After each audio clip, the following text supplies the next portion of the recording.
Bom, vamos lá, pessoal, voltando, passa o próximo slide. Ah, não, é esse mesmo, tá certo. Isso, pronto. Então, gente, é o seguinte, rapidamente, como sempre acontece, a gente fala demais no começo, depois tem que ficar correndo, né? Então, a gente vai acelerar aqui, e alguns dos aspectos eu não vou colocar, não vou tratar, mas eu apresento a bibliografia para vocês, para não ter prejuízo. A gente manda um pack da bibliografia. Algumas coisas a gente pode mandar, inclusive, como PDF. Aquilo que a gente pode mandar para PDF, que nós não produzimos pirataria, né? E o que não, a gente só entrega a referência, certo? Então, vamos lá, gente. Aí, isso motivou esse conjunto de observações e dessas necessidades da avaliação de impacto, e as pressões de organismos internacionais, enfim, fez com que nós pensássemos estudos de impactos ambientais, nós não, né? Fez com que houvesse a regulamentação, a implementação, a instituição, enfim, os estudos de impacto ambiental no Brasil. E ela é dividida nessas esferas, né? Ela é interescalar, na União, dos estados, e do Distrito Federal, e dos municípios, né? Então, é um conjunto de regras e de normas existentes. Isso implica dizer o quê, gente? Você vai sair, você vai se tornou um profissional, você se formou em Goiás. Você não vai estar automaticamente pegando tudo aquilo que você sabe, todas as regras, e aplicando indistintamente para uma situação no Mato Grosso, que é ali do lado. Por quê? Porque existe a legislação estadual, que pode ser diferente. Então, o que eu aprendo no município de Fortaleza, quando eu vou colocar em Calcaia, eu tenho que checar as normas específicas, a Constituição Municipal, a Lei de Uso e Ocupação do Solo, que geralmente é a Constituição, a Lei Orgânica do município, enfim, eu tenho que sair catando na legislação todas essas informações para poder executar de forma mais adequada, tá?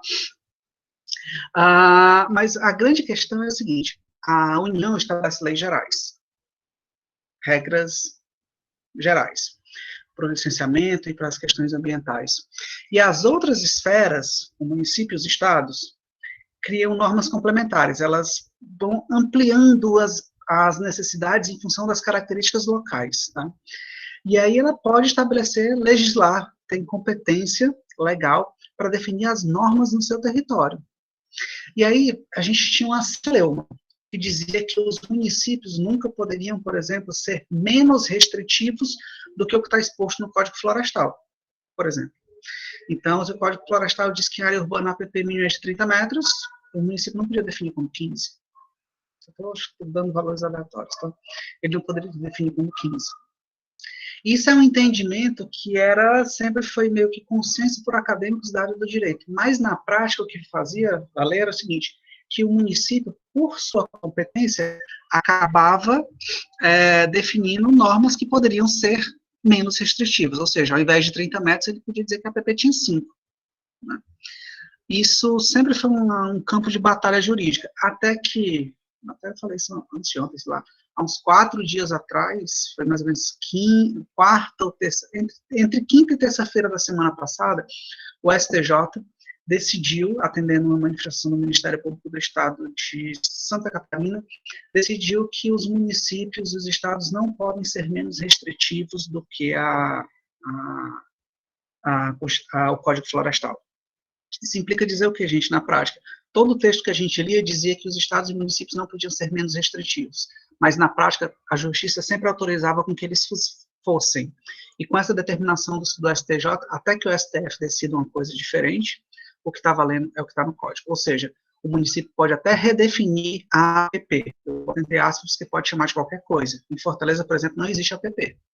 Existe Zona de Preservação Ambiental 1, que é o equivalente à APP, dos recursos hídricos.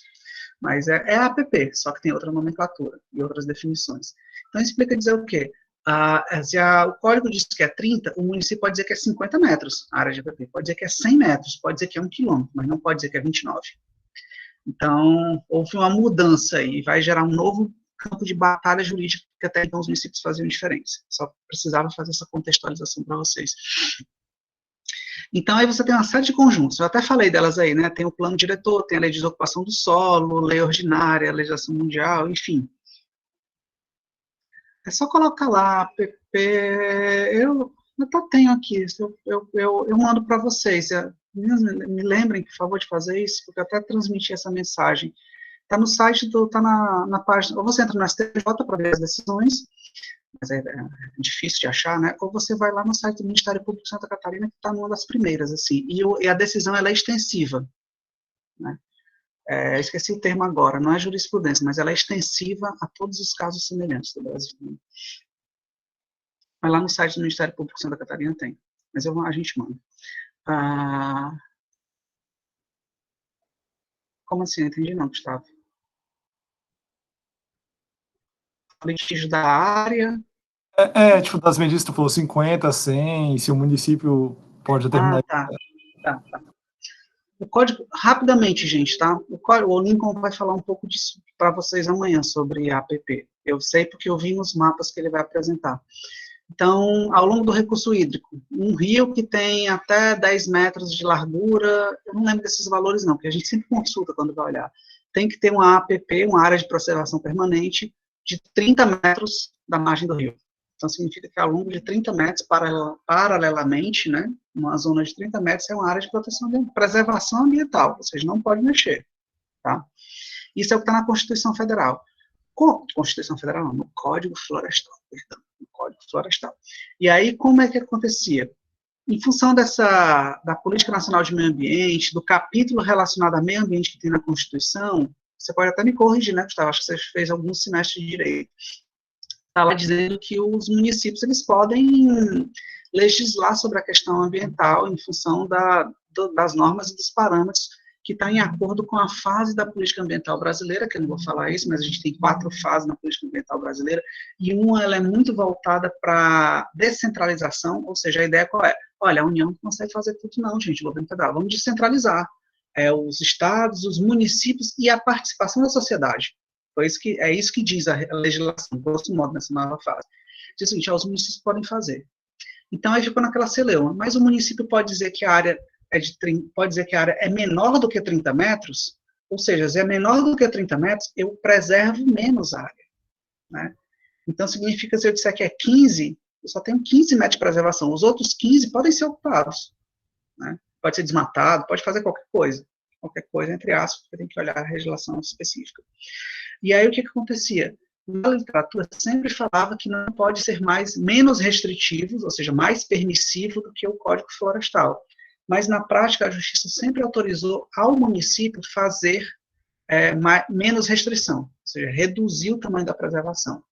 E isso sempre gerou uma celeuma jurídica gigantesca. Toda ação pública, esqueci o nome agora, ação civil pública, acionamento do Ministério Público, era pautado nisso.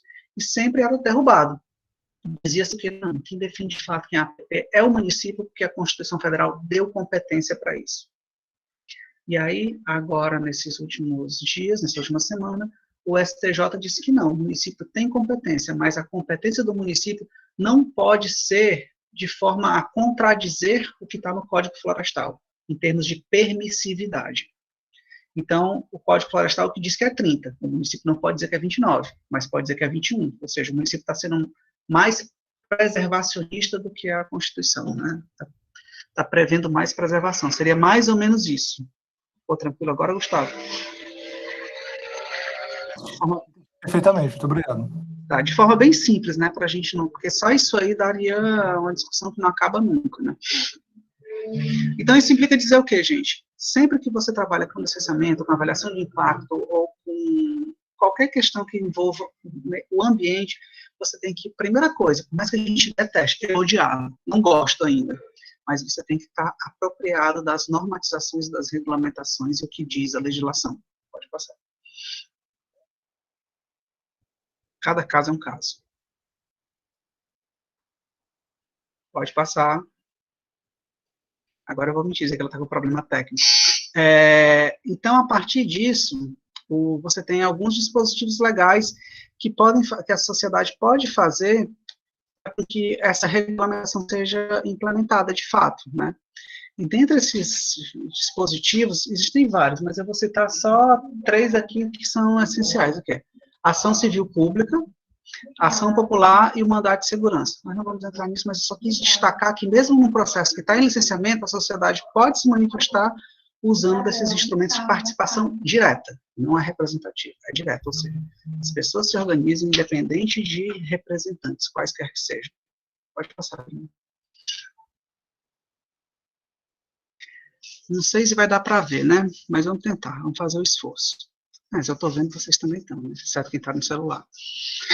Aí aqui, gente, eu optei hoje por tratar dos princípios que são fundamentais, que de certo modo a gente também está trabalhando de princípios éticos, do que apresentar receita de bolo para vocês. Porque se você for pegar roteiros de construção de estudos de impacto ambiental, você vai achar uns montes. Ou sair pegando um relatório ambiental que está pronto e você seguir mais ou menos os mesmos preceitos. Esse não é o objetivo aqui. O objetivo é de tratar dos elementos fundantes para a construção do relatório ambiental e os percursos, os percalços que podem ocorrer no processo de licenciamento. Então, aqui eu tirei esse livro do Sanches, da avaliação de impacto, e tudo aquilo que tiver assim com esse cinzazinho aqui, que não deu tempo de digital reconstruir, é material retirado do livro. Então, a fonte já está implícita aqui, né? A primeira coisa que vai num projeto, aí aqui eu vou perder só um tempinho nesse fluxograma, é apresentar a proposta, né? A proposta pode causar impactos ambientais significativos? Não.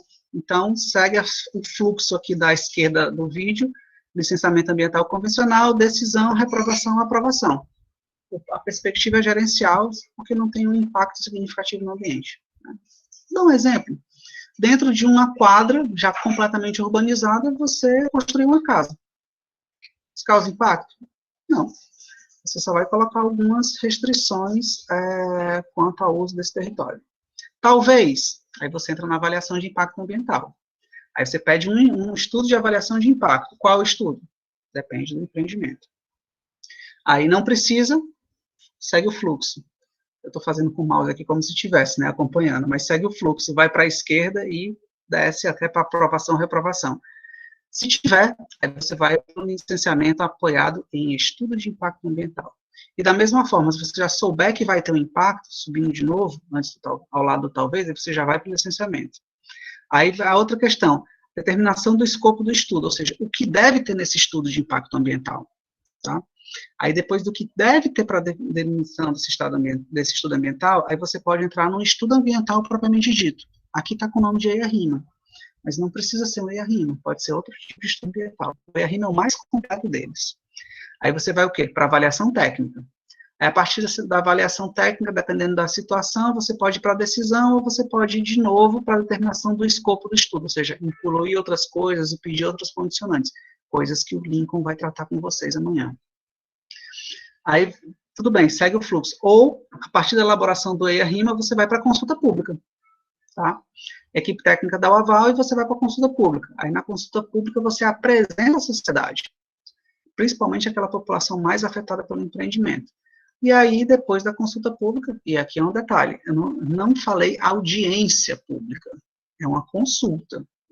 Alguém depois que tem uma maior familiaridade com as normas jurídicas pode falar, a consulta é só uma consulta, vocês gostam ou não, vocês querem ou não? Todo mundo pode dizer, não, a gente não gosta, a gente não quer. Aí no final das contas pode dizer, não, tudo bem, vocês não querem, mas vai acontecer. É basicamente isso. Mas a consulta pública, ela possibilita uma mobilização social, comunitária, enfim. Vai para a decisão, e depois no processo de decisão pode haver uma reprovação ou uma aprovação do projeto, tá? E aí, se tiver a aprovação do projeto, o projeto é aprovado, e depois dessa aprovação você tem outras etapas. Você tem a gestão, a decisão, o monitoramento, o plano de recuperação de áreas degradadas, e assim sucessivamente. Oi, Cássio. Professor, mas a consulta pública, ela tem algum peso na decisão? Pode vir a ter, mas ela é consultiva, você segue ou não. Você que eu falo é o Estado, né? Uhum. É uma consulta. Tá? É que nem quando você vai na consulta e o médico fala para você, pare de beber. Você tem a opção de continuar bebendo ou não. Aí você... Né? Então, assim, mas claro que é considerado. Mas, via de regra, tem várias consultas públicas que a população inteira foi contra o empreendimento e o empreendimento acabou saindo. Aí existem aqueles mecanismos anteriores que podem barrar o empreendimento, aqueles que eu só listei, né? Ação civil pública, assim sucessivamente. Pode passar, por favor. Aqui eu estou só mostrando a perspectiva da interdisciplinaridade e da multidisciplinaridade, porque eu estou apresentando alguns instrumentos legais que, na verdade, quem vai definir isso, de fato, é o órgão técnico amparado na legislação e como a sociedade pode se portar com base nessa legislação. Então, resumindo, você tem um papel aqui do direito muito importante, né? E o direito, quem vai responder num processo como esse complexo não é você, não sou eu, a não ser que você seja advogado, né? Instituído para isso. Então, gente, aqui quando você vai num processo inicial de avaliação de impacto, aí eu vou passar para vocês para a gente não perder muito tempo, tá, nisso.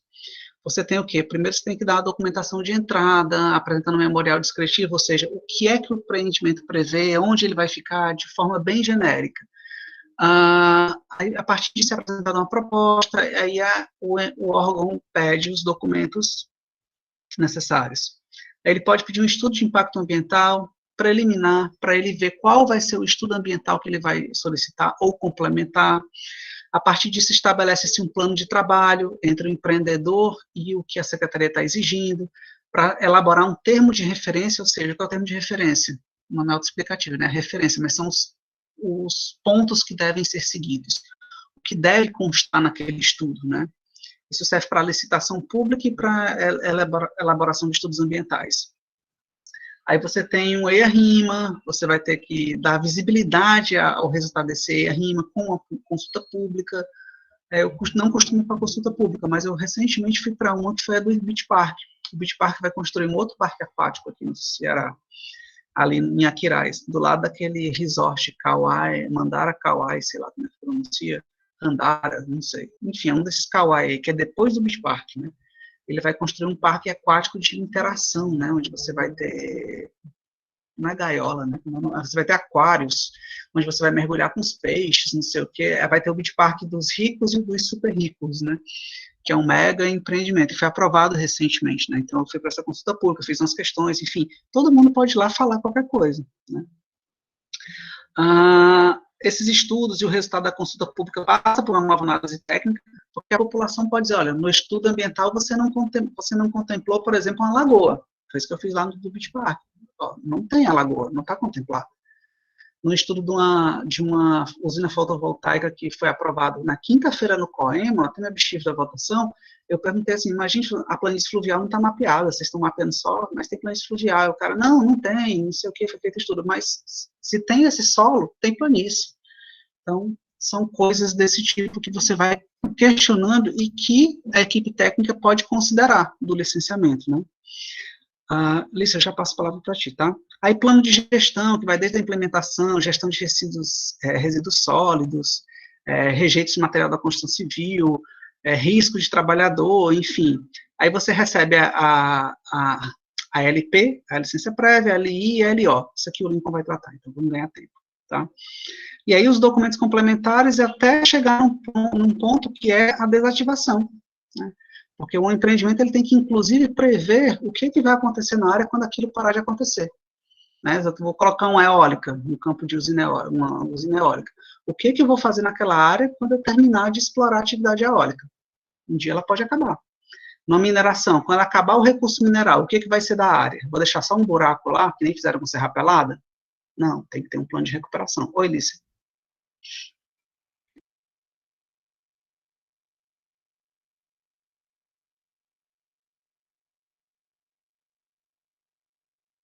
Levantou a mão não, Lícia? Desistiu? Tá bom. Apareceu aqui, então deixa quieto. Passa, Bruna. Qualquer coisa você interrompe depois, tá? Aí aqui, gente, a gente lista... Não, Lícia. Se a Lícia estivesse aqui, eu vi o nome Lícia, enfim. Você não, Lícia, pode estar tranquila, calma. Com licença, professor. Oi. Desculpe interromper, posso fazer uma pergunta? Claro, vai lá. Pronto. Qual é a diferença da consulta pública para a audiência pública? Eu entendi em relação à consulta, mas a audiência eu não entendi direito. Então, boa pergunta. A gente podia pedir ajuda a um advogado, né? Alguém se habilita a responder? Isso com maior clareza, que possa nos auxiliar. Até 3. 1, 2, 3. Então, eu vou te responder com base no que eu entendo de leigo, no meio jurídico. A consulta pública você só apresenta e dá visibilidade a alguma coisa que vai acontecer na consulta, né? E você coleta opiniões, coleta sugestões, né? Se você vai seguir, é uma decisão, você que eu falo sempre é o Estado, né? Sua. A audiência, você pressupõe uma aprovação de uma determinada coisa, né? Não significa necessariamente uma votação, mas é um mecanismo mais formal, onde o caráter não é só consultivo, ele pode deliberar alguma coisa também, né? Enfim, eu nunca vi uma audiência pública de fato para projetos projetos que têm um impacto ambiental. Eu acho que nem se aplica de fato, mas a consulta. Então, a audiência você delibera, a consulta você é de caráter consultivo, deliberativo. São aquelas nuances do jurídico, entendeu? Não, você só faz uma consulta, não, você faz uma pré-aprovação, você vai definir algo depois. Tá? Então, um define e o outro só pergunta. E não liga muito para a resposta, se quiser. Eu não devia falar com esses termos, eu devia ser mais polido, né? Mas basicamente é isso. Então, principais tipos de estudo ambiental. Gente, é só alguns. Estudo prévio, a gente viu lá no fluxograma. Projeto básico ambiental, também está previsto lá no fluxograma, naquelas etapas que vão decidir se eu vou pedir um estudo ambiental mais detalhado ou não. E aí, gente, ó, eu tenho desde um plano de recuperação de área degradada, o que eu vou fazer com aquela área quando acabar a atividade.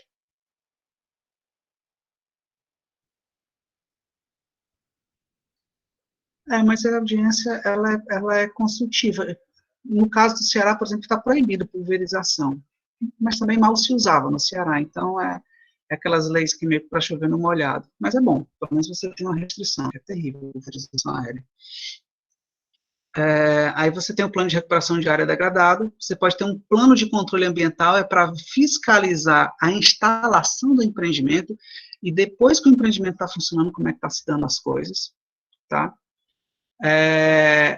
Só para vocês terem uma ideia, um exemplo que um plano de monitoramento ambiental não foi boa, aquela estrada para o Beach Park. Não sei se vocês viram, passem por ela e vejam a quantidade de material que está jogado na beira da estrada, que a empresa fez. A quantidade de material que foi depositado assim, de forma equivocada, ou seja, sobrou um monte de resto de construção civil, entulho, areia, ficou lá no canto, e quando choveu, aquele material foi todo erodido e foi cair na calha do rio Pacuti, na proximidade da ponte, da Foz.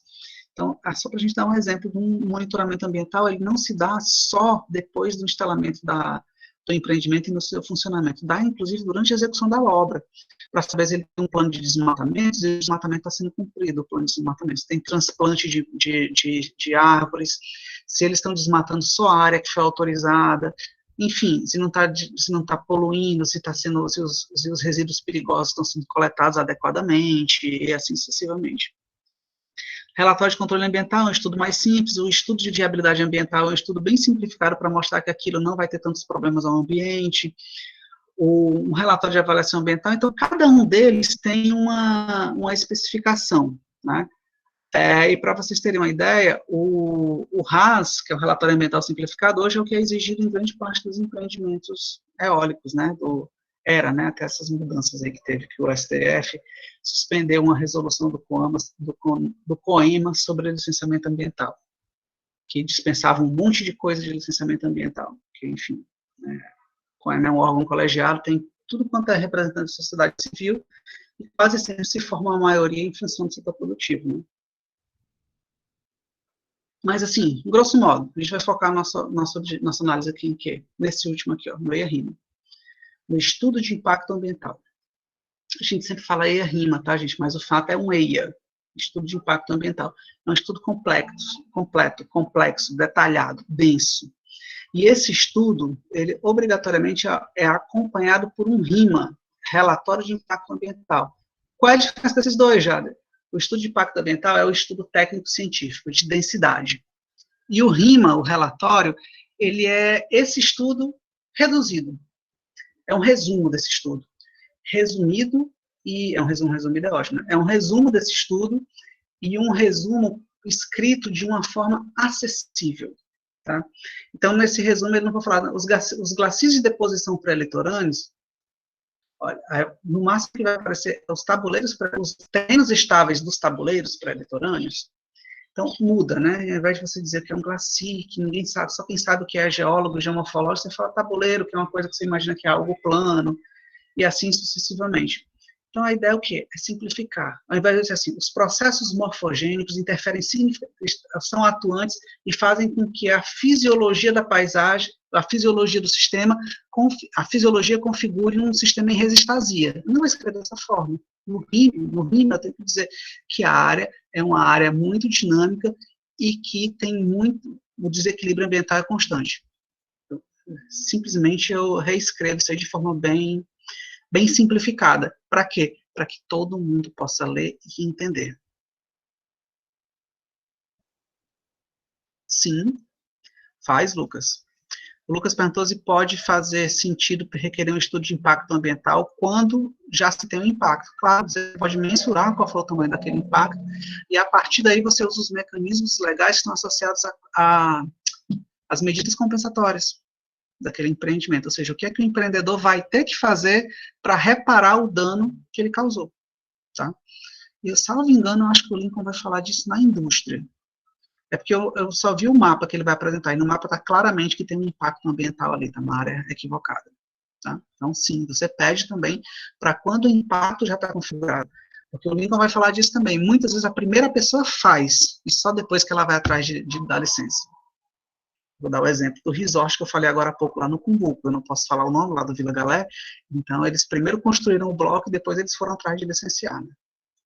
Mas pode passar. É público mesmo, né? Então, pode passar, o Bruno, por favor.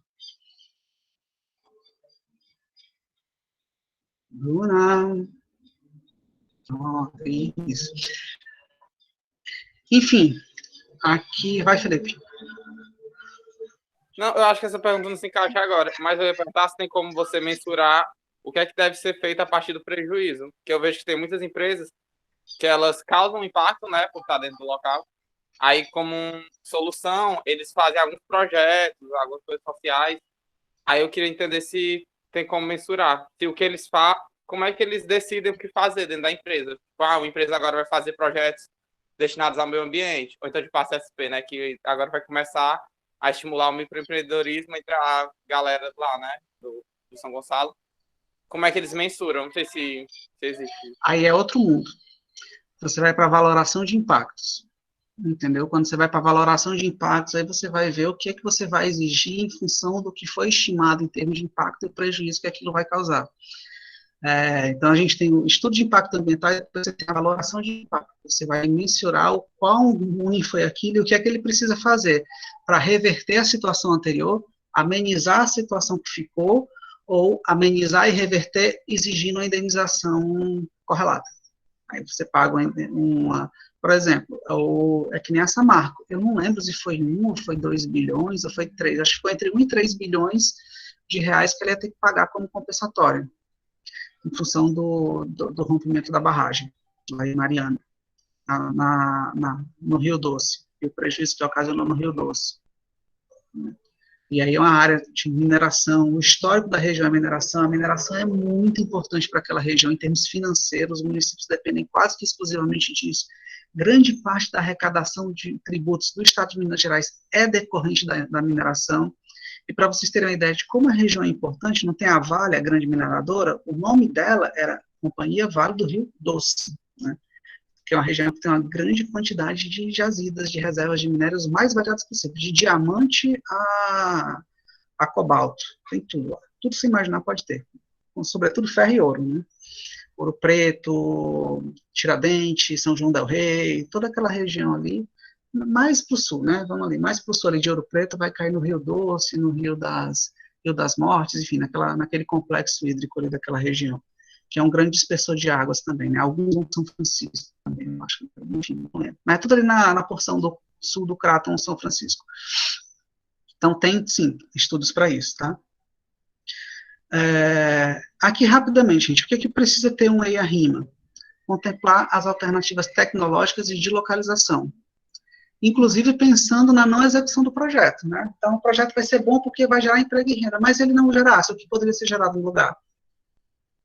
Então, eu vou desmatar essa área da floresta amazônica, mas eu fizesse só extrativismo. O que é que poderia ser a médio prazo? Aí você compara extrativismo com uma criação de gado. Aí você vai mensurando isso, né?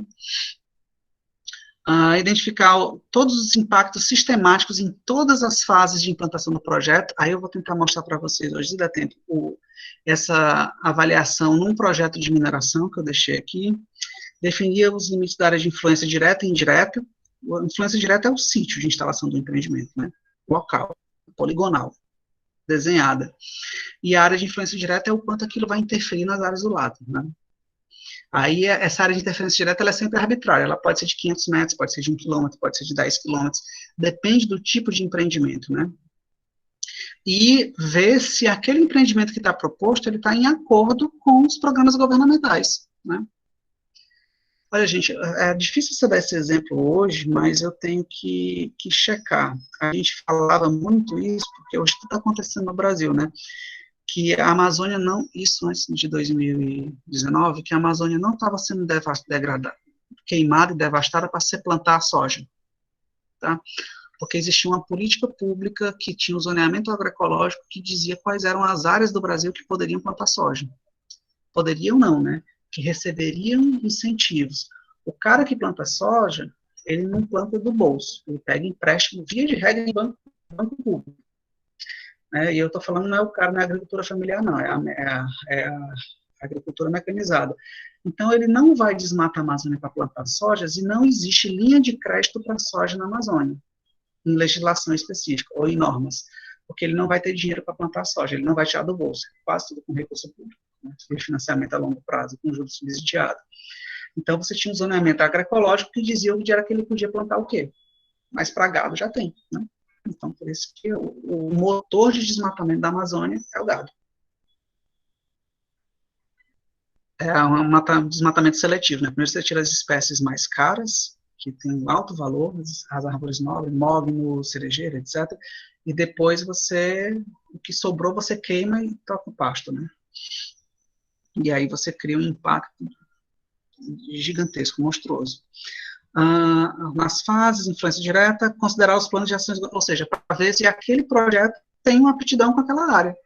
Um exemplo, uma refinaria, se tem um projeto de criação da refinaria lá no Porto do Mucuripe, não está na aptidão da área, não tem nenhum projeto público que preveja, que esteja prevendo a instalação de uma refinaria lá. Projeto turístico, de urbanização, etc. Embora esteja saindo a concessão da renovação da Lubinol por mais 25 anos, né? Que está em desacordo com todos os planos governamentais, mas quem executa é o governo federal, né? Então, enfim, aí você cai numa celeuma, pode passar. Mas aí fala de RIMA, o que o RIMA deve ter? Deve ter, ó, isso aqui é o relatório técnico simplificado, não é o estudo, que é de acesso à comunidade. Os objetivos, a justificativa do projeto, a descrição do empreendimento, dizendo qual a tecnologia que vai usar, quais são os resultados do diagnóstico de forma sintética, os impactos previstos na implementação do projeto, o que é que isso vai afetar na qualidade ambiental, a médio e a longo prazo, quais são os efeitos e as medidas compensatórias, ou seja, mitigadoras, o que é que o empreendedor vai fazer para minimizar o impacto ambiental que ele vai causar, ó, a pergunta lá, acho que foi o Felipe, né? Programas de acompanhamento e monitoramento, ou seja, para ver se tudo está funcionando dentro da licença, conforme foi pedido, e no final vai apresentar as recomendações. Isso é o estudo simplificado, fácil. Aí agora que a gente já muda de figura, porque aquilo ali é o resumo disso aqui, ó, do EIA, tá? O estudo de impacto ambiental. Pois é, Mara, exatamente, mas lá a Lubinol vai ser renovada por 25 anos. Teve audiência pública e não tinha ninguém na audiência pública, foi virtual, só tinha o pessoal ligado ao projeto, foi assim, impressionante. Acho que ninguém nem ficou sabendo, né? Eu fiquei sabendo porque tem um amigo que trabalha no projeto lá no Ministério dos Esportes. Aí você tem o quê? Você tem uma breve descrição do empreendimento, você tem que ter as alternativas, inclusive as locacionais. Toda a RIMA tem opção 1, opção 2 e opção 3, é obrigatório. Tem uns que chegam a ter 5 opções de localização, né? A delimitação da área, as características ambientais, os impactos prováveis do empreendimento, a estrutura da proposta pro EIA e cada capítulo, ou seja, o que cada capítulo do EIA vai contar. Isso aqui é o plano de trabalho, tá, gente? Que vai estar dentro do TR, aquilo que a gente viu lá no fluxograma, não tem que elaborar um plano de trabalho, como esse do EIA RIMA. Então, isso aqui tudo é definido previamente. né, o que deve conter em cada um desses itens. Metodologia, né, procedimentos de análise, como os resultados vão ser apresentados, qual a escala de mapeamento, qual a escala de avaliação, vai ter que ter sondagem, coleta em campo, coleta de fauna, aprisionamento, coleta de fauna, coleta de flora, acho que não é coleta, é aprisionamento, né? Enfim, não lembro, mas enfim, vai estar armadilha para estudar os mamíferos, os roedores, e assim sucessivamente, e os compromissos de como vai ser a consulta pública. Aí aqui esse, abre aspas, esse roteiro está aqui no livro, aqui no canto inferior direito, né, ainda no Sanches. Pode passar. Aí quando a gente vai trazer para o conteúdo, né, aquilo é do plano de trabalho, aqui é o conteúdo, também é a mesma coisa, informação geral. Tem que descrever todo o empreendimento.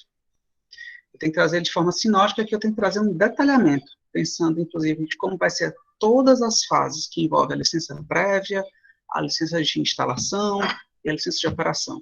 O Lincoln vai falar amanhã, a licença prévia autoriza a começar a pensar em dar sequência aos estudos. Então, vamos lá, tem condições iniciais, vamos botar aqui uma série de condicionantes para que você possa fazer a obra. Licença de instalação, fazer a obra. Licença de operação, está tudo finalizado, está tudo construído, ou seja, pode começar a funcionar, né? Aí tem que caracterizar a área de influência direta e indireta, trazer um diagnóstico ambiental, que deveria ser integrado entre o meio físico, biológico e o antrópico, que é assim que está no roteiro, não seguir a bibliografia, mas o desenvolvimento de um diagnóstico socioeconômico, cultural, mostrar se tem terra indígena, se tem sítio arqueológico, e por aí vai. Né, assentamento rural, enfim, descrever o relevo, o solo, a geologia, a vegetação, as condições climáticas, os recursos hídricos, os recursos hídricos superficiais e subterrâneos, e assim vai. Analisar os impactos em cada uma das fases, propor as medidas mitigadoras para cada uma das fases de impactos, e, por fim, um programa de acompanhamento e monitoramento para saber se os impactos estão sendo tratados conforme foi previsto aqui nos itens 5 e 6. Então, tudo isso está dentro do EIA-RIMA. Significa dizer o quê? O EIA-RIMA não é um engenheiro ambiental que faz, não é um geógrafo, não é um cientista ambiental, não é um biólogo. O EIA-RIMA é um estudo técnico feito por uma gama de profissionais, Então, você tem todos esses profissionais envolvidos. Biólogo, geralmente, é padrão. Porque o meu biológico só quem pode fazer é a biologia até por normatização do CRBio. Então, tem geógrafo, provavelmente tem engenheiro, tem geólogo, e assim sucessivamente, tá? Então, aqui é conteúdo básico. Pega qualquer EIA-RIMA, você vai ver que ele segue mais ou menos essa estrutura. Pode passar, Bruno. E aqui eu acho que a gente pode dar uma pulada, né? Que é o conteúdo básico do EIA-RIMA, mas informações gerais é muito geral. O que é informação geral? É isso aqui, ó. Informação do empreendedor, quem é a empresa, qual o grupo, o que ele pede. Quando você pega o EIA-RIMA, por exemplo, de eólica ou de energia, ou de parques fotovoltaicos aqui no Ceará, você vê que tudo é ABP Renováveis, tem umas que tem participação da Três Gargantas. Então, esses grandes empreendimentos eólicos, grande parte tem capital internacional também, né? Então, a BP é aquela British Petroleum, aquela que teve aquela explosão no Golfo do México, que passou dias jorrando óleo cru nas águas do Golfo do México, na plataforma um incêndio que durou, acho que um mês, um incêndio, que ninguém conseguia apagar o incêndio. Enfim, todas essas informações, tipo de atividade, os objetivos do projeto, expectativa de geração de emprego e renda, tudo, pode passar. Eu vou ver se eu pego aí a rima do estudo passado, porque os EIA-RIMAs são públicos. Pode passar, Bruno. Os EIA-RIMAs são públicos, aí eu vou pegar o estudo passado e vou ver se eu acho ele e vou disponibilizar. Vai, povo. Bruna. Tá bom, vou falando, vai. Vou falando aqui, vou pegando os aspectos que eu tenho aqui e a gente ganha tempo. Quando você vai na caracterização do empreendimento, que seria no próximo item, aí você tem que fazer as fases de implementação de forma detalhada. O que você vai fazer etapa a etapa, né? Você tem que indicar, inclusive, as etapas de instalação. Isso é muito comum em resort, empreendimento. Você tem etapa 1, etapa 2, etapa 3, né? E assim vai. Se pegar o Aquiraz e Riviera, ele tem várias etapas. Foi implementada a etapa 1. Alphaville, pronto, a cidade Alfa. Tem a Alphaville 1, 2, 3, 4, 5, 6, eu acho, aí tem o Terras Alfa 1, 2, 3, 4, 5, 6, 7. Então, são todas as etapas de implementação do empreendimento, né? Você tem a área de influência, que a gente já falou, a direta e a indireta, né? E um diagnóstico ambiental da área de influência, ou seja, você tem que fazer de muito detalhe na área direta, você tem que caracterizar muito bem todos os componentes ambientais, da geologia às condições climáticas, passando pela vegetação, relevo e solo, e a biota, né, a fauna, melhor dizendo. Pronto, tá aí. Então, você tem que ter isso muito bem descrito e muito bem caracterizado, né? Pode passar, Bruno. O diagnóstico é o aspecto mais denso do... Pode passar. O diagnóstico é o aspecto mais denso do conteúdo básico do EIA. Então, você tem que descrever todos os fatores, apresentar um índice de qualidade ambiental, trazer aspectos físicos, biológicos, socioeconômicos, descrever a metodologia adotada para aquele levantamento, as tendências de evolução e os prognósticos da interferência do empreendimento. O que é o prognóstico? São as simulações. Simulação, a gente não precisa pensar em algo computacional, sofisticado, enfim. São as tendências de evolução, são cenários. Com a instalação do empreendimento, tende a acontecer isso, mas também pode acontecer isso outro, né? Então, a gente tende a entender que a vegetação vai ficar pior, ou que o rio não vai ter impacto, mas também pode haver um impacto negativo no rio, pode ter um vazamento de efluentes, e a área do entorno pode ser ocupada por uma parcela periférica, ou expansão de outras atividades, ocorrer um adensamento industrial, e assim sucessivamente. Você tem que traçar cenários, você faz um exercício de possibilidades futuras, né? Tudo isso é resultado da instalação do empreendimento. Fazendo um paralelo, é como se você imaginasse, eu vou instalar um grande conjunto residencial. Então, os cenários, vai haver um adensamento da área, vai haver uma maior circulação de veículos, vai ocorrer uma maior oferta de serviço, então pode-se instalar um supermercado, uma farmácia, e assim sucessivamente, né? É a mesma coisa. Pode passar, é exatamente isso, né? Pode passar. Aí aqui, gente, voltamos do Sanches, está ali o íconezinho dele, lá embaixo, bem pequenininho, e a gente voltou para esse diagnóstico ambiental nos aspectos que são talvez os mais sensíveis, né? Que é o meio físico, o biológico e o antrópico. Então, aqui você vai ter cada uma dessas etapas detalhadas, né? Do meio físico a gente acabou já falando muito sobre ele, né? Quando você vai pensar na perspectiva biológica, tem que pensar o quê? Os ecossistemas terrestres, os ecossistemas aquáticos, as áreas de transição, as áreas de influência direta, se ele vai ter um impacto sobre a nidificação da fauna, da avifauna, se é uma área de rota de migração de aves, e assim sucessivamente. Forma corredores ecológicos, enfim. Você é berçário de alguma espécie, e assim sucessivamente. Você vai traçando todo o levantamento. Quais são os mamíferos que existem na área, os grandes roedores, e assim, você pode fazer estudos técnicos desde aquele que é com as câmerazinhas para ficar filmando à noite, como você pode fazer aprisionamento de fauna para fazer estudo específico, para tentar quantificar quantos animais daquela espécie tem em determinada região. Aí você o mundo abre-se uma possibilidade. E o que vai ter dentro de cada um desses itens depende muito de onde o empreendimento vai ser instalado. Um levantamento biológico numa área desmatada dentro da Caatinga, ele tem um nível de exigência que não é tão detalhado quanto, por exemplo, dentro de uma área, não posso dizer de floresta atlântica, dentro de floresta atlântica é área de preservação, né? Mas dentro de uma área que é borda de floresta atlântica, por exemplo, com vegetação secundária, porque a diversidade de fauna é maior, tá? E o meio antrópico, que seria o diagnóstico socioeconômico, cultural, né? A organização comunitária, as comunidades tradicionais, enfim, levantar tudo o que existe naquela região. Passa, Bruna, por favor. Tem animação aí, Nora, pronto. E aí eu entro na seguinte questão, que foi que eu já comentei com vocês e já critiquei grande parte das EIA-RIMAs. Os diagnósticos, via de regra, eles são estanques. Você, quando começa a ler uma EIA-RIMA, você consegue perceber claramente, olha, quem fez essa parte do texto, esse capítulo, foi um profissional, essa outra é outra. Porque o estilo de falar é diferente, de escrever é diferente, você vê que ele não considerou os elementos que estão lá. Quando ele vai descrever, por exemplo, a geomorfologia, ele indica classes de solo que estão diferentes das classes de solo estão na pedologia. Ou seja, quando o cara vai descrever o relevo, ele indica um solo diferente do que o cara do solo descreveu. Então, você começa a ver que há inconsistências quando um estudo é mal feito, né? Quando é só coleta de informações sem investigação de campo, sem a verificação da verdade terrestre. Mas a grande questão é que o diagnóstico tem que ser integrado, né? Ele tem que representar uma compartimentação ambiental, né? Então, você tem que considerar uma série de variáveis e relações mútuas entre essas variáveis, né? Ou seja, é um sistema que está funcionando de forma integrada.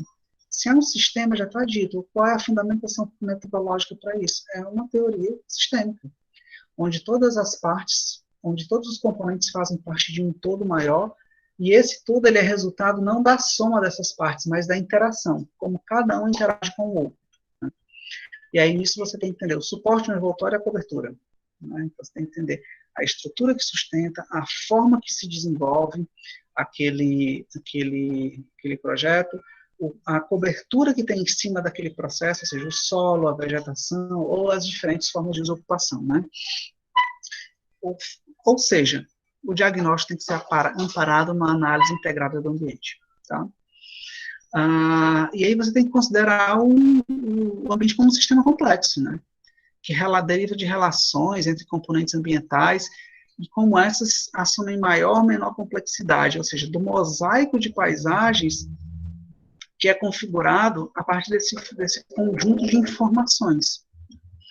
Você realmente tem que considerar tudo isso para que, de fato, você possa fazer um diagnóstico ambiental bem feito. Ou seja, um EIA-RIMA tem como base o quê? Um diagnóstico. Um planejamento tem como base o quê? Um diagnóstico. Então, significa dizer que é a parte mais cara, mais dispendiosa, que demanda mais atenção e que envolve mais profissionais. É, de fato, no diagnóstico. Pode passar?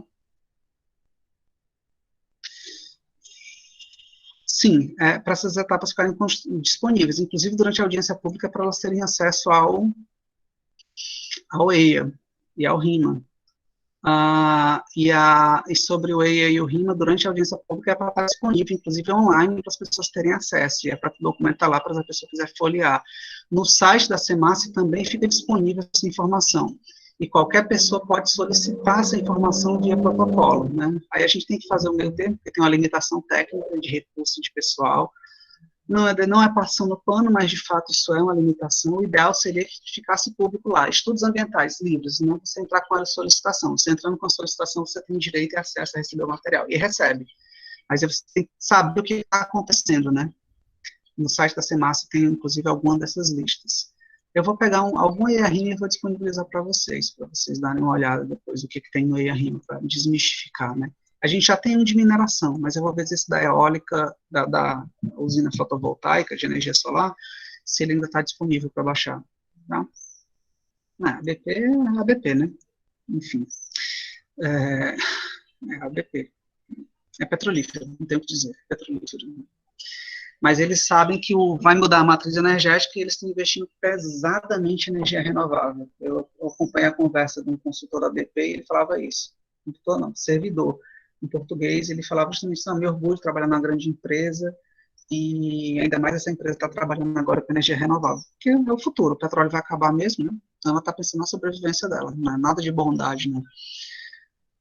E aí a gente vai nas análises dos impactos, né? Acho que a Bruna já passou, os impactos diretos e indiretos, os benefícios, os impactos que vão gerar benefícios, que vão gerar diversidades, os que são temporários, os que são permanentes, os que são cíclicos, né? Olha só, como já está ficando mais complexo o impacto. Impacto temporário é aquele que vai ser só naquele momento, tipo o ruído, o maquinário, a poluição sonora, é um impacto. Permanente, retirada da vegetação, impermeabilização do solo, né? Cíclicos e aqueles que ocorrem de vez em quando, né? Às vezes só quando acontece uma determinada atividade, tem que ter uma renovação de um determinado produto, aí de um maquinário, você sempre está fazendo aquele impacto. Você tem os imediatos, em médio e longo prazo, enfim, o desmatamento imediato, a médio prazo é a poluição atmosférica e assim sucessivamente. Os reversíveis e os irreversíveis. Os reversíveis é a poluição sonora, ele é mais pesado no processo de instalação, depois ele fica suavizado. O impacto visual é irreversível, vai estar sempre ali, foi uma construção que foi feita, né? Esse impacto, ele é local, ele é regional, ele é estratégico, enfim, qual é a abrangência dele, né? Se eu estou lançando esgoto, é um impacto regional, né? Então, você tem que considerar todas essas variáveis. Pode passar, Bruna.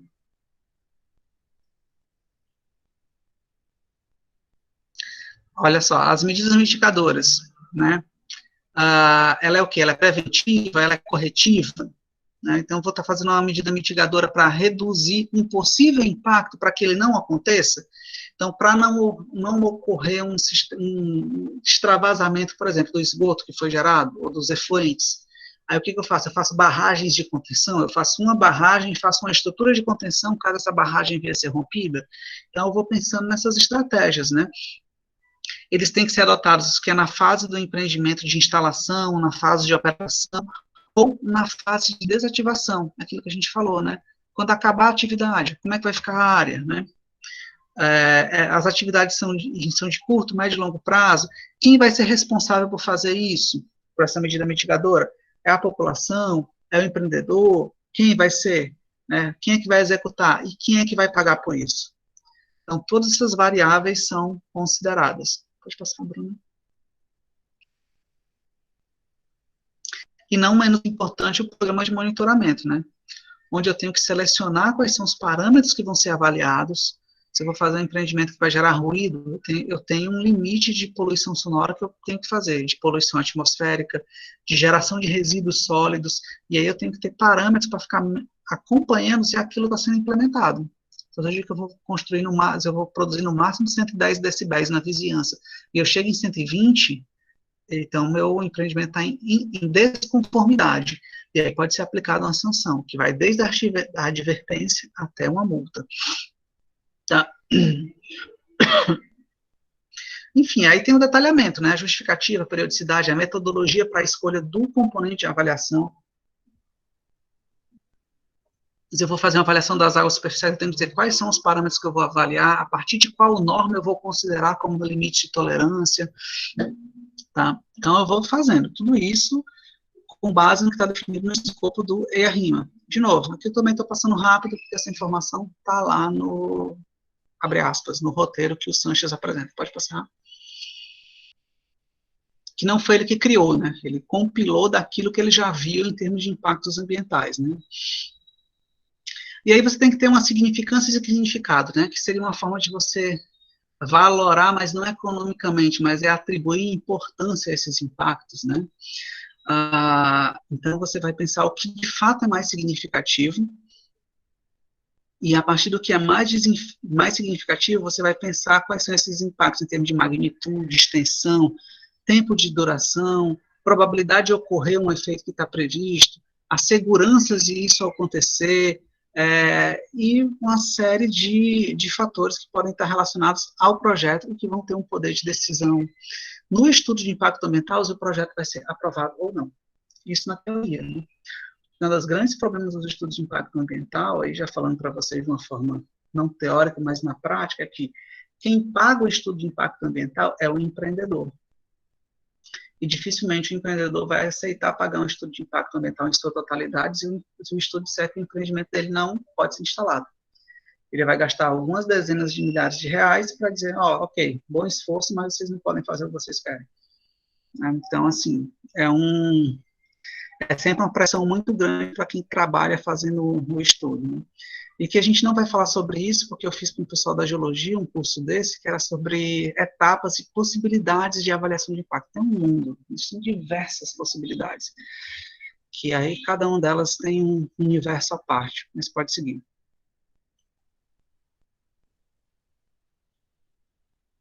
Próximo slide. E pronto, olha só. Se a gente pudesse sintetizar a significância de estudos de impactos ambientais, primeira coisa, um diagnóstico bem feito, como eu falei. A partir desse diagnóstico bem feito, você vai avaliar os impactos. Aí você vai identificar, você vai prever possíveis impactos. Lembrando, muito mais importante do que identificar é prever impactos, por isso que é a avaliação de impactos, né? Lá no começo eu não falei disso, né? E aí você vai ver o que cada alteração vai fazer. A alteração é significativa? Se não, não há impacto. Então, é uma coisa tranquila, desprezível, sem grandes efeitos, né? Ela é significativa? Então, há um impacto, de fato, no meio físico. Vamos imaginar a situação, eu vou construir uma casa, 12 metros de frente por 20 metros de fundo. A casa está toda coberta de vegetação, tipo porte arbóreo. Para o ambiente, há um impacto significativo? Por mais doloroso que possa parecer, não. Porque já ela está confinada por construção urbana, né? Então, a rigor, não precisaria de um estudo ambiental a respeito disso. Mas se eu for fazer isso numa área de APP, aí já muda de figura. Se eu vou fazer isso em cima de uma área de uma unidade de conservação de uso sustentável, muda de figura. Numa obra de interesse público, numa unidade de conservação de proteção integral, aí é mais complicado ainda. Então, é que o estudo tem que ser mais detalhado ainda, né? Aí a gente não entrou em nada disso, né? A unidade de conservação, porque aí é um outro front que se abre, né? Houve um impacto? Há impacto no meio físico? Se há, sim, você tem que trazer medidas de mitigação de impactos, que a gente já viu lá no conteúdo do E, né? E a partir disso você tem que trazer um plano de monitoramento dos impactos ambientais. E esse monitoramento teria que ter um outro caixa aqui que indicava o quê?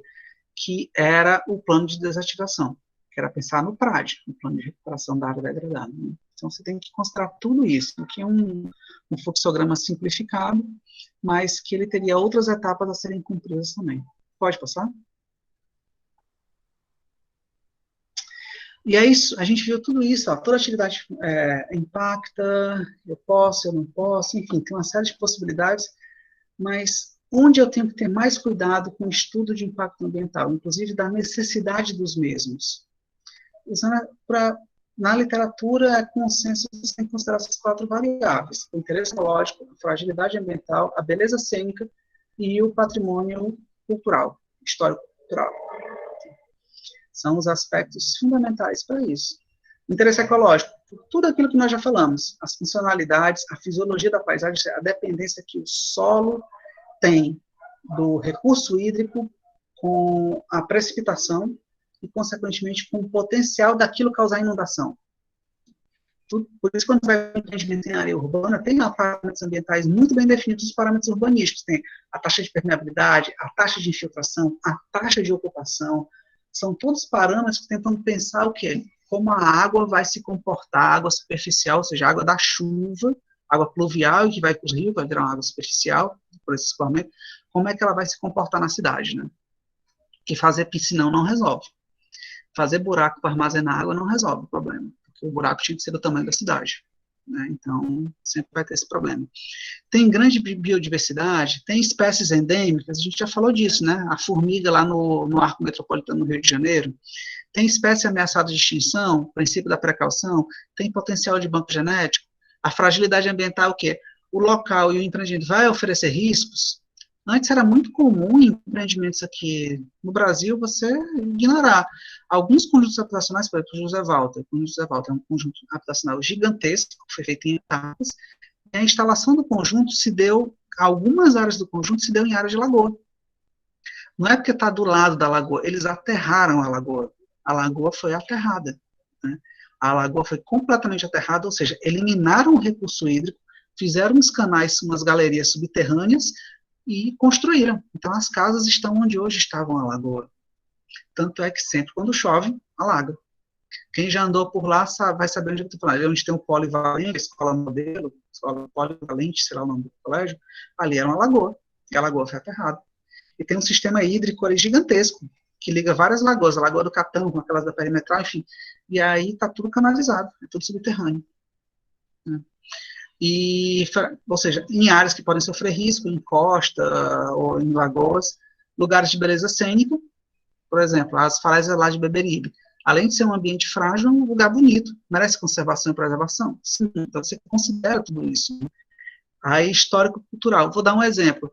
A Metrofor, na estação do metrô, ali do lado, você está no terminal da Parangaba, que é melhor para ver.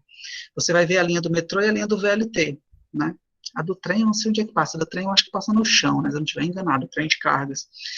E você olhar lá no fundo, embaixo do metrô, você vai ver uma casinha, né? Aquela casinha é a antiga estação da Parangaba.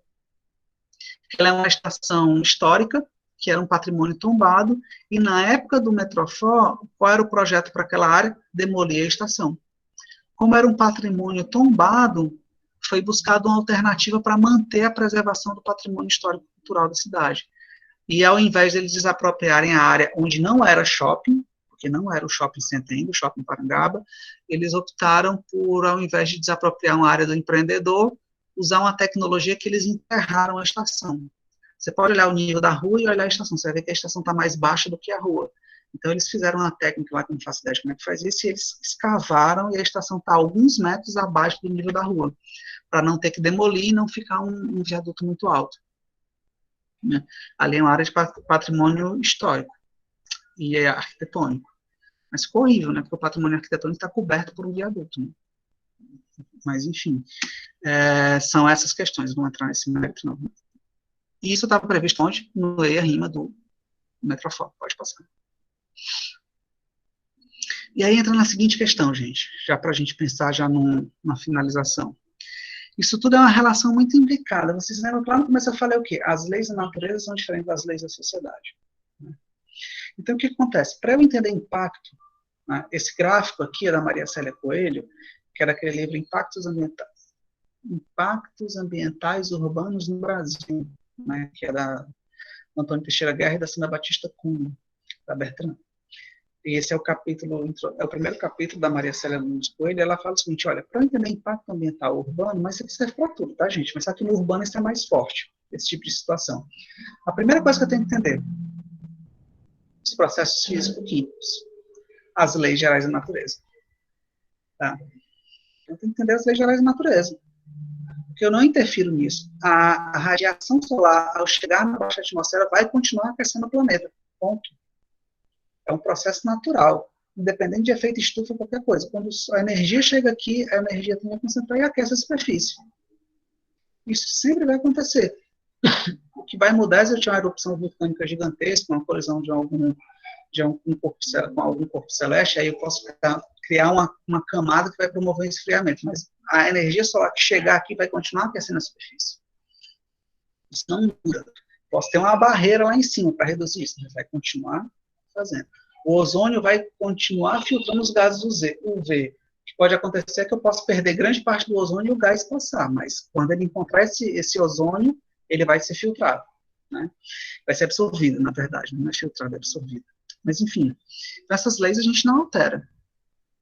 Tá? São leis gerais. A gravidade vai continuar existindo, não importa o que aconteça. Mesmo que o pessoal da Terra plana não acredite, mas ela continua existindo. Aí você tem o quê? Processos políticos e econômicos. Se dá por onde? Pelas relações sociais de produção, pelo método produtivo determinante, e pelos arranjos políticos que são profundamente influenciados pelas questões econômicas. Tá? Então, é processo produtivo. Não tem, é uma lei completamente diferente. Aí você vai na lei de mercado, na sociedade que a gente vive, lei da oferta, da procura, da mais-valia, aí você vai buscando as teorias econômicas que justifiquem. Os processos socioculturais, o que é isso? São as relações que não são econômicas. Então, é assim, é a relação de identidade que um determinado grupo tem com o lugar. Né? Em função de ter sido o lugar que cresceu, o complexo de pertencimento, sentimento de pertencimento a um determinado lugar, que isso é uma coisa historicamente adquirida, né? É a região como seu espaço de vivência, espaço vivido, né? E aí, isso tudo interage nessa interação entre leis da natureza, as leis do sistema produtivo, aspectos subjetivos na configuração de estrutura socioespacial e temporal. Ou seja, de como nós moldamos as paisagens naturais, ou damos uso a essas paisagens para o desenvolvimento das nossas atividades produtivas e culturais. Ou seja, como nós atuamos, como nós construímos o espaço geográfico. Tá? Pode passar. É um modelo teórico, enfim. E aí, como é que eu faço isso, gente? Como é que eu entendo essa complexidade? Aí, depende do referencial metodológico que você vai usar. O que importa é que você tenha um referencial metodológico, certo? Você pode usar o espaço total, que é... O espaço total é do Absaber, isso mesmo, é do Absaber. O espaço geográfico total, é a metodologia de compreensão, que é do Jurandir Rosa. A abordagem socioambiental, que é do Francisco Mendonça.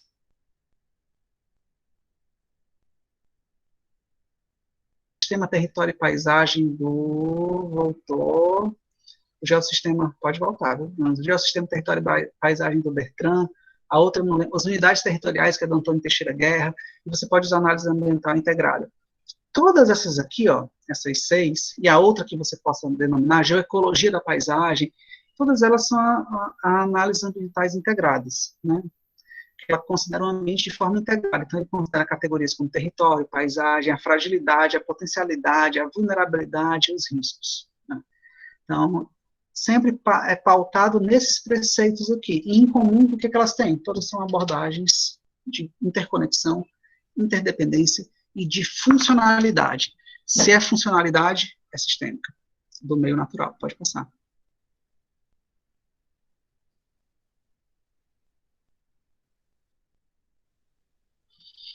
Se você pegar essas possibilidades de aplicação de estudos integrados, você vai ver exatamente o quê? Que é justamente tudo aquilo que a gente tem que fazer e levantar dentro do ERRIMA. Eu tenho que delimitar as áreas mais vulneráveis, visando recuperar, tenho que identificar as condições de uso, eu tenho que conhecer os componentes ambientais, eu tenho que prognosticar, ou seja, traçar cenários, eu tenho que considerar as fragilidades e eu tenho que executar os mapeamentos temáticos de risco, de zoneamento. Quase todo o EIA-RIMA, ao final, tem um zoneamento, dizendo qual é a área industrial, qual é a área de aplicação, qual é a área de implementação, qual é a área de influência direta, a área de influência indireta, e assim sucessivamente. Pode passar, Bruno.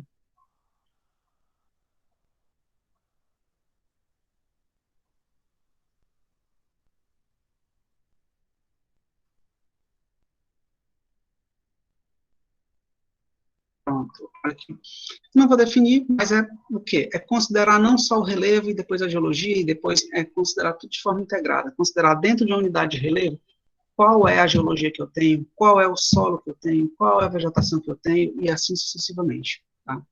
Então, ela pressupõe o quê? Um entendimento integrado dos sistemas naturais e socioeconômicos. Né? Então, eu tenho que dar ênfase o quê? Ao conhecimento integrado e à delimitação de espaços territoriais, modificados ou não pelas atividades produtivas e culturais. Aí aqui eu tenho uma listagem de alguns dos autores que fazem esse tipo de abordagem, né? Pode passar. Os mais famosos aqui no Brasil, né? Mas olha só como está aplicado ao ERRIMA, por exemplo. Quais são os produtos que eu tenho que gerar? Sintéticos e analíticos, né? Ou seja, eu tenho que analisar um aspecto e depois eu tenho que juntar os aspectos que eu analisei separadamente num produto síntese. Então, eu tenho que ter uma análise de relevo, de geologia, de solo, de vegetação, etc. E depois eu tenho que produzir um produto de síntese, que agregue tudo isso, em termos de unidades homogêneas, né? E ter essa informação cartografada, evidentemente, né? Aí, a partir disso, eu posso fazer o quê? Delimitar potencialidades e limitações, potencialidades e fragilidades. E, a partir disso, eu vou poder saber o que eu posso ou não desenvolver naquele lugar. Se eu determino o que eu posso ou não desenvolver naquele lugar, eu vou saber se eu posso instalar uma indústria, se eu posso instalar um loteamento, se eu posso instalar um resort, a partir da capacidade de suporte daquele ambiente, ou seja, da fragilidade dele. Pode passar. Professor, com Oi. licença. Pois não, então, a análise também poderia ser definida como zoneamento ambiental? Ou é outra coisa? Cortou, não te ouvi. Ou análise ambiental também pode ser considerada como zoneamento? Ou o zoneamento é algo completamente diferente? Não, porque na verdade é o seguinte, Ruth, o que eu estou tentando construir aqui é a perspectiva que não importa se você vai fazer um zoneamento, se você vai fazer um planejamento, ou se você vai fazer um plano de gestão ou um EIA-RIMA. O que importa em tudo isso é que você tem que ter uma fundamentação teórica. E essa fundamentação teórica ela tem que ser pautada em estudos integrados, porque a partir da compreensão desses estudos integrados, eu posso definir capacidade de suporte. Eu posso chegar numa situação que eu não necessariamente faço um zoneamento, mas eu posso definir um mapa de fragilidades. Eu posso definir um mapa de unidades de intervenção. Aí, se eu fizer um mapa de fragilidades, unidade de intervenção, eu vou dizer claramente, ó, essa é a área frágil, essa é a área não frágil. Aí eu tenho uma área de 10 hectares, e o meu empreendimento ocupa 7 hectares. E desses 10 hectares que eu tenho 6 hectares que são de áreas frágeis. Então, não tem viabilidade de eu colocar um empreendimento de 7 hectares num terreno que tem 6 hectares de área frágil, por exemplo, né? Então, eu já meio que descarto, eu não preciso nem pensar em zonear quais serão as áreas que eu estaria, por exemplo, fazendo um plano de recuperação, um plano de recomposição vegetal, porque já está mostrando de cara que aquele lugar não é adequado para fazer um empreendimento. Eu vou te dar um exemplo, eu tenho lá o Golfville não, tenho a Quirais Riviera. Acho que você vai entender esse exemplo, né? Eu tenho lá a Quirais Riviera. Aí dentro da Quirais Riviera, eu posso pegar dentro dele e pensar assim, ó, já tem uns campos de golfe aqui. Se eu tivesse feito um estudo ambiental adequado, eu veria, olha, um campo de golfe em cima de duna é complicado, né? Por quê? É uma área frágil. Para eu ter um campo de golfe, eu preciso ter o quê? Grama. Para eu ter grama, eu preciso ter solo. A duna, teoricamente, ela não tem solo. Mas mesmo que ela tenha uma camada incipiente de solo que eu possa colonizar essa duna para colocar a grama nela, eu vou precisar de água. Para eu precisar de água para fazer a irrigação dessa grama, vou precisar de uma quantidade gigantesca de água. Por quê? O material que compõe essa duna é um material extremamente permeável. Então, ou seja, na hora que a água bate, ela infiltra. Então, eu vou consumir uma quantidade gigantesca de água para aguar a grama. Para 2 caras ficarem jogando uma vez por dia. É viável? A gente vai fazer só uma avaliação geral, né? Você vai dizer, não tem viabilidade nenhuma. Mas para o governo é interessante, porque é um empreendimento de alto padrão, vai trazer um grande público-alvo, etc, etc, etc. Então, seria isso. Você pode pensar no zoneamento, e o EIA-RIMA, no final, ele tem que propor uma zona, onde ele vai dizer onde é a zona de recuperação, onde é a zona de implementação na fase 1, fase 2, fase 3, fase 4, e assim sucessivamente. Então, ele gera obrigatoriamente um zoneamento. Não sei se foi isso que você perguntou, porque falhou de novo. Foi mais ou menos isso. Eu entendi, obrigada. Tá bom, se não tivesse sido, tu fala, porque foi o que eu consegui ouvir, entendeu? Pode passar, Bruno. Gente, aqui, ó, só mais uma vez, só para mostrar o gráfico. Aqui é o conceito que a gente pauta, que está... Tudo aquilo que eu comecei a falar é pautado nesses conceitos aqui de extrato geográfico terrestre, que é do Grigoriev, que tem esse gráfico bonitinho aqui que está do Ross, onde eu tenho os principais inputs que fazem com que a gente exista e com que esse planeta funcione, né? Que é energia solar e energia geotérmica, né? Ou seja, as forças endo- e exogenéticas e como isso interage aqui entre elas, clima, biosfera, sociedade, estrutura rochosa, relevo, rocha, e aqui o lugar onde a gente vive. Né, onde nós desenvolvemos nossas atividades produtivas e culturais, mas eu não vou explorar esse gráfico em função do horário. Que a gente já falou dele também. Né? Então, agora está ficando um exercício de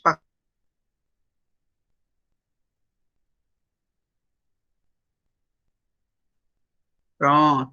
Aí aquela figurinha lá bonitinha, que está sintética, aqui quando eu vou pensar só na definição de sistemas ambientais, de sistemas naturais, melhor dizendo, eu vou ter que considerar o quê? Ó? Os inputs, os externos e os internos, ou seja, exogenéticos, né, radiação solar, e endogenética, as energias do interior da Terra. E aí eu vou pensar como isso vai influir na litosfera, na hidrosfera e na atmosfera, ou seja, nos gases, na luz, no calor, no gelo, na água, nas suas diferentes formas, só não no plasma, aqui, que não vai entrar no nosso caso, né, que é no 4º estágio, aí você tem o relevo, os solos, os minerais, as rochas, enfim, como isso produz a biosfera e é o lugar onde a gente vive e dá suporte à vida, e como esses fluxos de matéria e energia ficam passeando ao longo de tudo isso, né? Água, calor, nutrientes, sedimentos, elementos químicos os mais variados possíveis. Isso aqui está em tudo, né? Em absolutamente tudo. Isso aqui está constantemente em movimento em nós todos. Pode passar? Aí eu não vou falar da figura, que é mais do mesmo, eu vou só mostrar aqui nas etapas para a gente ver a dificuldade de implementação. Vai lá, pode passar. Aqui é a mesma coisa para entender o sistema financeiro, sistema socioeconômico, como trabalho, sistema financeiro, produtos primários, transformações, secundário, fluxo de mercadoria, moeda, informação, enfim, e o consumo, que é o que move a sociedade do ponto de vista da organização socioeconômica. Pode passar. E como esses dois interagem, né? Os sistemas ambientais e os sistemas socioeconômicos. Lembra daquela pergunta? Um sistema que tem regras específicas, natural e socioeconômico.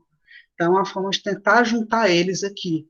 pensando o quê? Tanto no ordenamento quanto na aplicação. No caso aqui, a gente pode substituir por licenciamento, ou seja, veja as potencialidades naturais e sociais, as fragilidades naturais e sociais também, a legislação e os interesses e anseios da sociedade para ver o empreendimento e como eu contemplaria isso no EIA-RIMA, no projeto de planejamento e no zoneamento. Pode passar.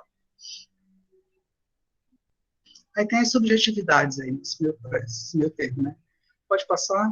Não vou falar de geossistema, que é uma forma de integração dessas informações. Quem é da geografia vai ver isso. Quem não é, dá para fazer um paralelo com o ecossistema, só que com perspectivas escalares diferentes. Pode passar. Mas já estou no quarto semestre, não vi. Se acalma, semestre bem, você vai ver isso.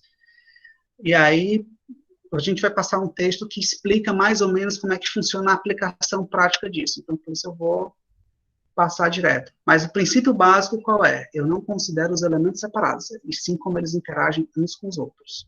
Passa, por favor, Bruna. Eu quero mostrar as histórias da mineração.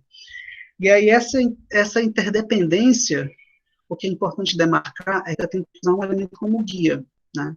Normalmente, o elemento que é guia dessa informação é a geomorfologia, porque dentro dela eu consigo compartimentar com tranquilidade a estrutura, a geologia, o solo que recobre aquela forma de relevo e o suporte que ele dá para que exista uma vegetação específica, né, que é resultado da interação com a atmosfera, nos processos hidrometeóricos. Pode passar.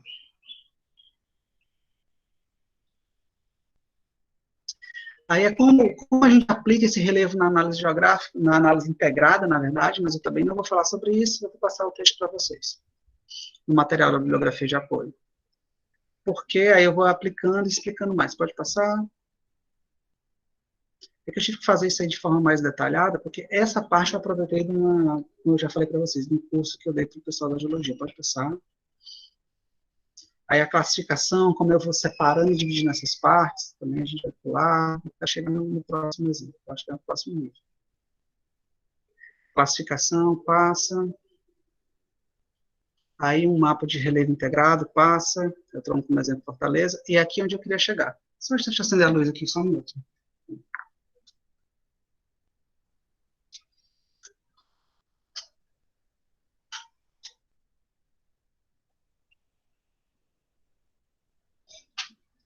Bom, gente, é o seguinte, acender a luz é a demarcação na hora de acabar, né? Onde é que eu queria chegar aqui nesse aspecto? Que aqui não importa se eu parto como referência da vegetação, do solo ou do relevo, eu tenho interconectividades. E eu estou considerando como todos eles se integram. Percebam que os fluxos, as setas, são de vias duplas, né? São de inputs de entrada e de saída simultaneamente. Então, ao mesmo tempo que eu gero uma planície litorânea em um tabuleiro, ele está acelerado porque ele tem uma conexão com a argissolo. E esse argissolo vai dar suporte ou a mata de tabuleiro ou complexo vegetacional litorâneo. Então, tem uma relação direta entre todas essas unidades e, a partir disso, dessa interconexão, e que não é somatório, não é álgebra de mapas, eu consigo estabelecer o próximo produto. Vai para o próximo slide. Que é um mapa de sistemas ambientais, por exemplo. Certo? Então, o que eu considero? Cada polígono desse aí tem a consideração daquele conjunto de informações. E eu posso fazer isso, inclusive, em áreas urbanizadas. Se eu for pensar, por exemplo, no estaleiro que estava sendo previsto lá para Praia Mansa, eu vou considerar os sistemas onde aquele estaleiro vai ser instalado. A expansão da Lubinor, lá da fábrica de lubrificantes no Servo Luiz, também considera os ambientes onde eles estão inseridos. Vou pensar. E aqui, por exemplo, eu só quis mostrar para vocês o passo a passo do que seria considerado do quão complexo é você prever um estudo de impacto ambiental, uma avaliação de impacto ambiental, especificamente no EIA-RIMA, né? Vamos tomar como exemplo um projeto de mineração, né? Aí não importa se é tirada de areia para uso imediato na construção civil ou é para mineração de rocha ornamental, tipo granito, quartzito ou mármore. A primeira coisa, tem que fazer uma fase de pesquisa e planejamento, né? Aí o indivíduo tem que contratar um pessoal temporário que vai fazer o levantamento preliminar, serviço topográfico, reconstruir toda a topografia da área, né, com as altimetrias. Você tem que abrir vias de acesso, para que o empreendimento seja feito, isso ainda na fase de implantação. Estou imaginando uma área que vai ser colonizada, né? A instalação do acampamento, o mapeamento geológico de prospecção, ou seja, é uma área que não tem nada. Aqui eu vou fazer um parênteses. Se vocês puderem assistir a entrevista da Dora Romariz, que ela deu no encontro da Ampeg. Foi em memória, né, porque ela gravou a entrevista 2 meses antes dela falecer. E ela fala justamente como foi feito isso aqui para a construção de Brasília. Você imaginou que fantástico que foi isso? Foi em encontro da Ampeg de 2017, se não me engano. Ampeg. O Enampeg, né? Então ela mostrava como eles fizeram um trabalho de campo para escolher o melhor lugar no meio do Planalto Central, onde Brasília ia ser instalado. Então, que eles tinham que acampar, fazer a localização da coordenada, fazer levantamento de campo, para tentar escolher um lugar que tivesse menos rios, menor declividade, que fosse bem central, né? Aí você faz um mapeamento de prospecção, pode ser geoquímica, geofísica, você vai fazer coleta de dados até para verificar como é para mineração, né? Você vai ver o que tem lá embaixo e que o estudo técnico condiz com o que você recolhe em termos de material mesmo, antes de cavar. Aí você leva para o laboratório, faz a elaboração de projeto de engenharia para ver o que você precisaria para colocar de fato a cava mineral, certo? Vamos lá, pode passar.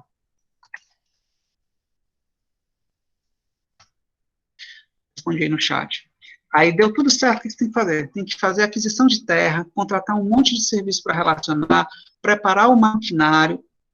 Todas essas fases têm impactos e têm que ser previstas lá no estudo prévio de impacto ambiental, né?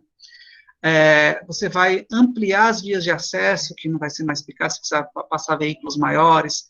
Aí você vai ter que instalar o canteiro de obra, contratação da mão de obra para a instalação do canteiro, a remoção da vegetação, terraplanagem, estocagem de solo vegetal. Por quê? No plano de recomposição. Porque na mineração você tira o solo, mas o solo é um recurso natural considerado não renovável, embora ele seja, mas ele é não renovável, porque a velocidade de renovação é muito longa.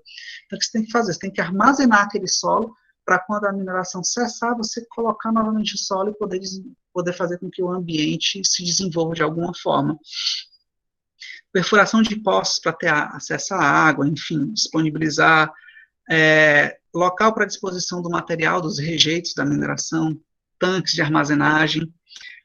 Energia elétrica, você tem que instalar gerador ou linhas de transmissão, sistemas de captação e armazenamento de água, porque você vai precisar disso, construção e montagem de instalações, montagem de instalação de apoio, gerenciamento de resíduos, viveiros de muda, pensando no plano de recomposição, até para conservar aquele solo que você retirou, porque se ele ficar exposto ao intemperismo, ele vai ser removido e vai ser erodido, e a mão de obra na fase de operação. Não acabou, continua.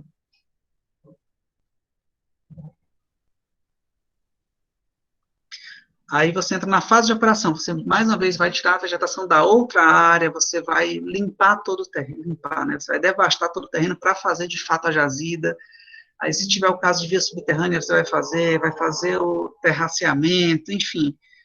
Todas as etapas que têm que estar previstas no teu estudo de impacto ambiental, que vai mostrando a complexibilidade da avaliação, para mostrar que não é algo simples de ser feito. Então, envolve uma série de ações e atividades que você obrigatoriamente tem que fazer no estudo de impacto ambiental. Passa, por favor. Enfim, e aqui o mais importante, que é o plano de recuperação da área, ou seja, quando houver a desativação da atividade, do empreendimento, o que vai acontecer na área?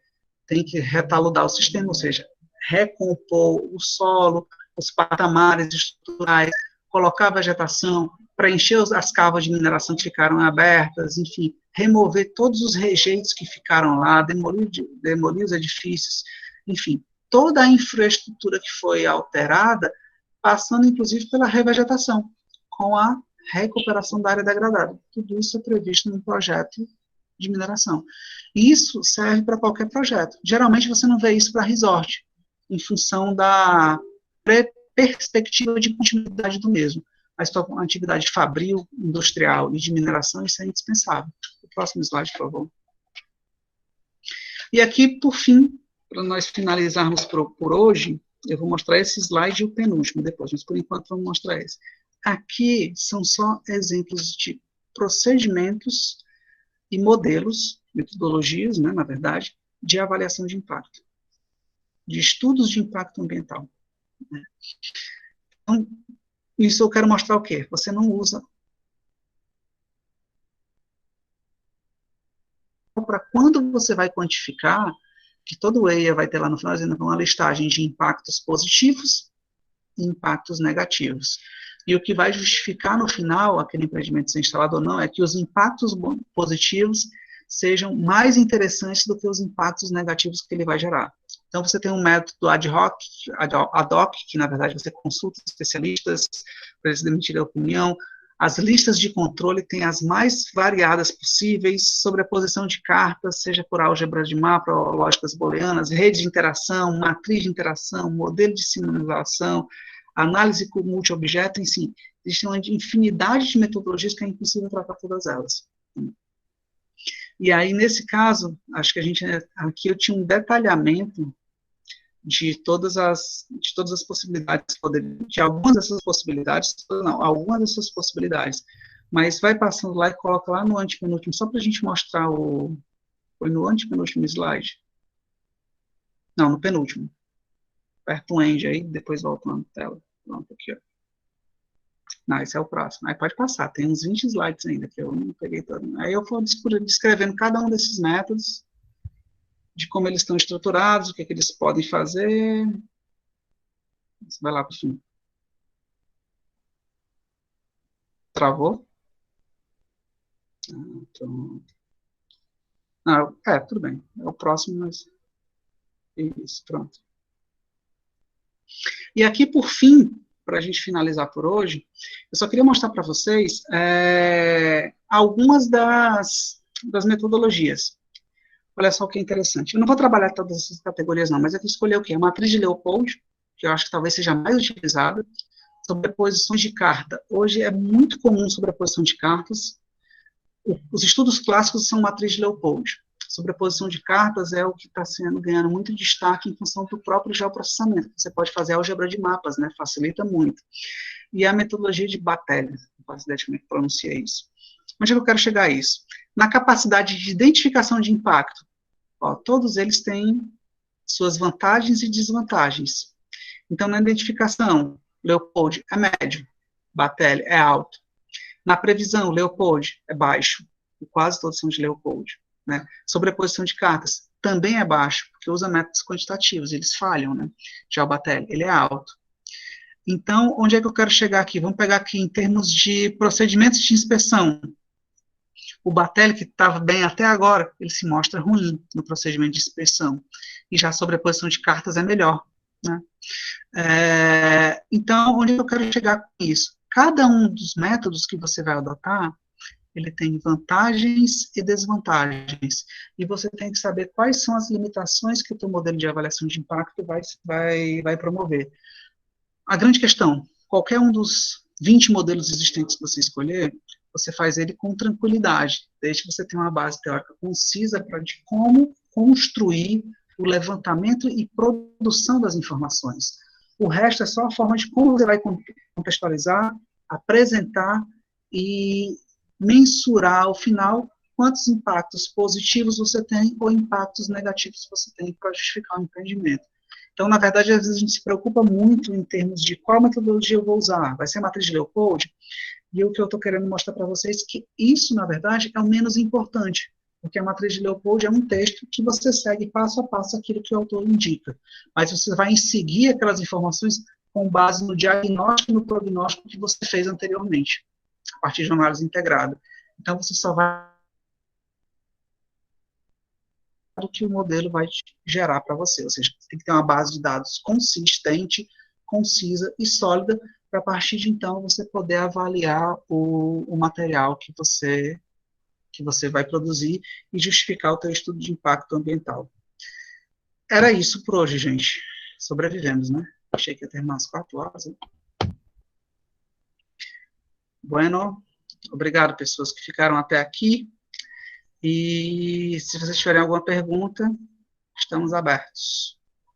Se não, alguém assume aí a porteira. Gente, só para lembrar de preencher o formulário, inclusive bolsistas também, viu? Porque vai ajudar na hora de fazer o certificado. Então, é isso.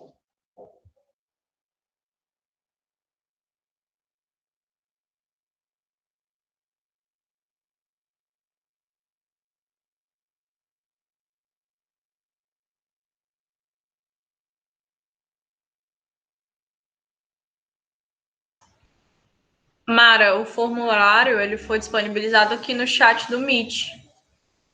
Luana, pode reenviar o link aqui, por favor?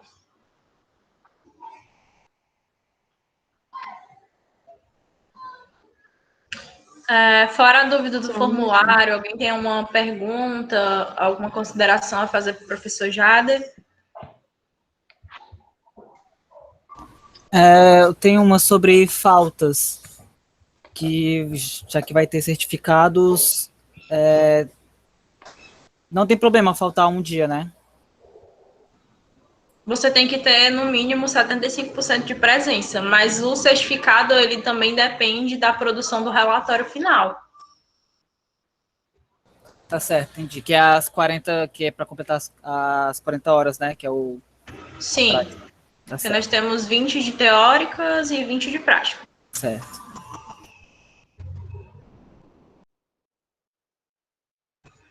Sim, nós vamos disponibilizar esses materiais via e-mail, tá, pessoal? Pode ficar tranquilo. Vamos organizar, fazer um compiladinho para ser mais fácil.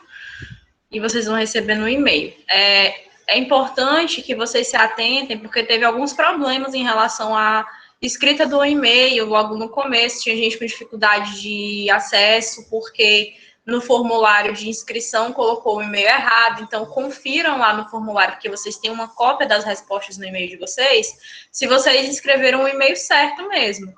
Porque é para lá que a gente vai disponibilizar link de sala, algum aviso referente ao minicurso. Então, vocês têm que ficar atentos. A Lourdes levantou a mão?